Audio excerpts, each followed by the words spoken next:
Hello, I'm Rachel and you're watching Calcine Media's educational series. Today we're going to talk about next of kin. Generally, the next of kin is the person's spouse, de facto partner, children, or closest blood relative, such as grandparents, aunt and uncles or siblings. The term refers to a person who may have inheritance rights and obligations. If you're married, your wife or husband would be your next of kin.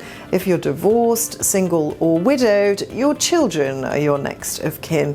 If you're single without children, your parents are regarded as your next of kin. If your parents are no longer alive, then your siblings are considered your next of kin in order of birth. So the phrase next of kin is used in estate law when a person dies without making a will and has neither a spouse nor children.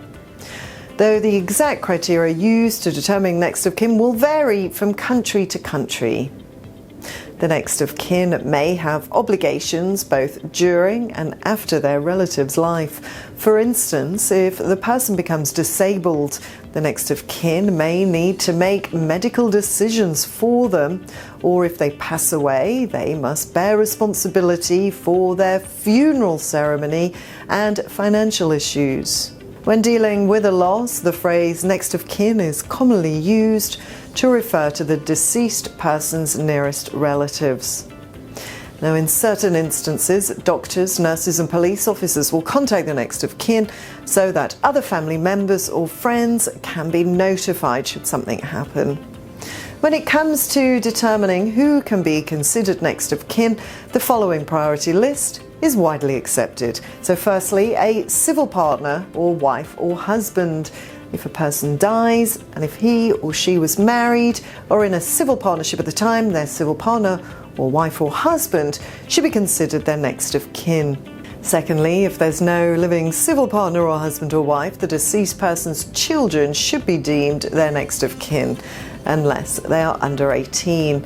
In the absence of a will and assuming the deceased person had no living civil partner or wife or husband, as well as no children over the age of 18, their parents are presumed to be their next of kin.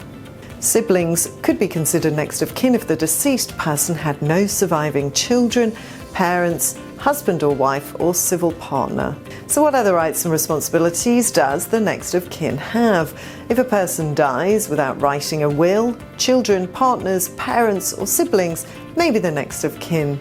If the person who died left a will, the will's executors are responsible for carrying out the specified tasks. Other rights and responsibilities of the next of kin are, for instance, if there is an emergency, they may be required to look after the person should they be hospitalized, by taking the patient home after treatment or making rational decisions if the patient's decision-making capacity is lost.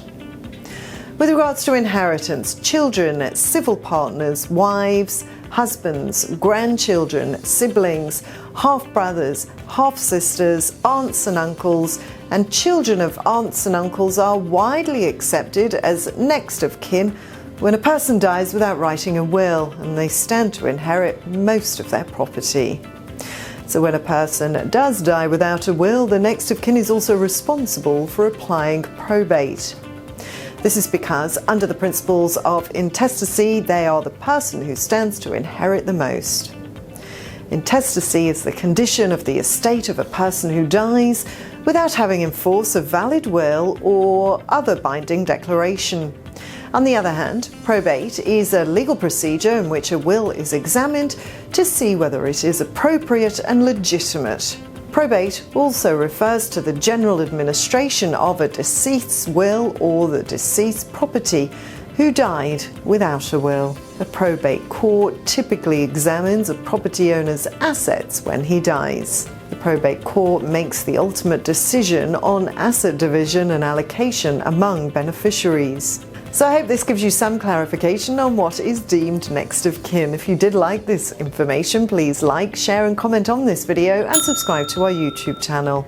For more information, log on to our website calcinemedia.com. I'm Rachel, signing off for Calcine Media.